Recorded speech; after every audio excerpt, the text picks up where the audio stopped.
Assalamualaikum warahmatullahi wabarakatuh. Perkenalkan, nama saya Maulidatul Hasanah. Saya dari kelas 1C, Prodi Manajemen Pendidikan Islam, Universitas Islam Zainul Hasan Genggong. Saya di sini akan berpresentasi tentang makna dan hakikat demokrasi. Mengenai demokrasi, demokrasi adalah bentuk atau mekanisme sistem pemerintahan suatu negara sebagai bentuk kedaulatan rakyat atau kekuasaan warga negara atas negara untuk dijalankan oleh pemerintah negara tersebut. Istilah demokrasi berasal dari Yunani kuno yang diutarakan di Athena. Namun dari istilah kata tersebut telah berubah sejalan dengan waktu, dan definisi modern telah berevolusi sejak abad ke-18 bersamaan dengan perkembangan sistem demokrasi di banyak negara. Kata demokrasi berasal dari dua kata, yakni demos dan kratos atau kratein. Demos yang artinya rakyat, sedangkan kratos atau kratein yang memiliki arti sebagai pemerintahan. Jadi kita bisa artikan juga demokrasi sebagai pemerintahan rakyat, atau yang kita kenal sebagai pemerintahan dari rakyat, oleh rakyat, dan untuk rakyat.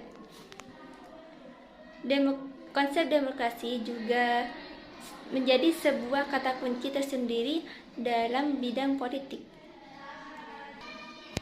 Sedangkan hakikat politik mempunyai pengertian pemerintahan dari rakyat yang memberikan artian bahwa pemerintahan yang sedang memegang kekuasaan dituntut kesadarannya bahwa pemerintahan tersebut diperoleh melalui pemilihan dari rakyat, bukan dari pemberian wasiat atau supranatural atau keturunan. Pemerintahan oleh rakyat yang berarti bahwa suatu pemerintahan menjalankan kekuasaan atas nama rakyat, dan berjalannya atau pemerintahan berada di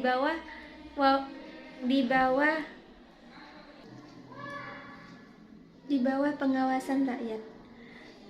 Pemerintahan untuk rakyat yang mengandung pengertian bahwa kekuasaan yang memberikan oleh rakyat kepada pemerintahan itu harus menjadikan untuk kepentingan rakyat tersebut. Dalam demokrasi terdapat norma-norma, unsur-unsur, dan macam-macam demokrasi. Menurut Nurcholish Madjid, demokrasi bukanlah kata benda, akan tetapi lebih merupakan kata kerja yang mengandung makna sebagai proses dinamis.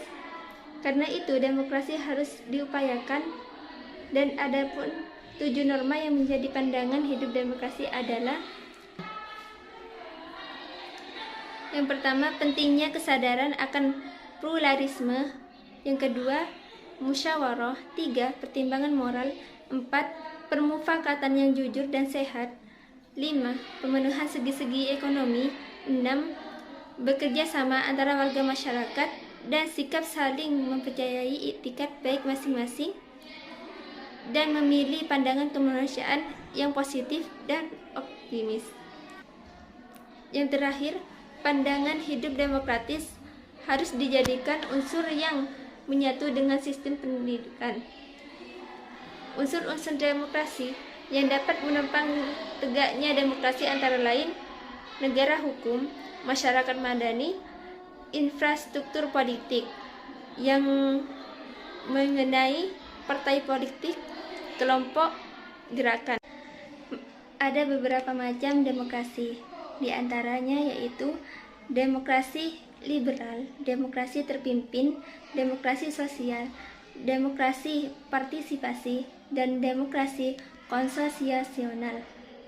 Demokrasi liberal yaitu pemerintahan yang dibatasi oleh undang-undang dan pemilihan umum yang bebas. Banyak negara Afrika yang menerapkan model ini, hanya sedikit yang bisa bertahan. Demokrasi terpimpin, para pemimpin percaya bahwa semua tindakan mereka dipercaya rakyat, tetapi menolak pemilihan umum yang bersaing untuk menduduki kekuasaan. Demokrasi sosial adalah demokrasi yang menaruh kepedulian pada keadilan sosial dan egalitarianisme bagi persyaratan untuk memperoleh kepercayaan politik. Demokrasi partisipasi yang menekankan hubungan timbal balik antara penguasa dan yang dikuasai. Dan yang terakhir, demokrasi konsosiasional yang menekankan proteksi khusus bagi kelompok-kelompok budaya, yang menekankan kerjasama yang erat di antara elit yang mewakili bagian budaya masyarakat utama. Mungkin cukup sampai di sini presentasi saya. Apabila ada salah kata, saya mohon maaf yang sebesar-besarnya. Assalamualaikum warahmatullahi wabarakatuh.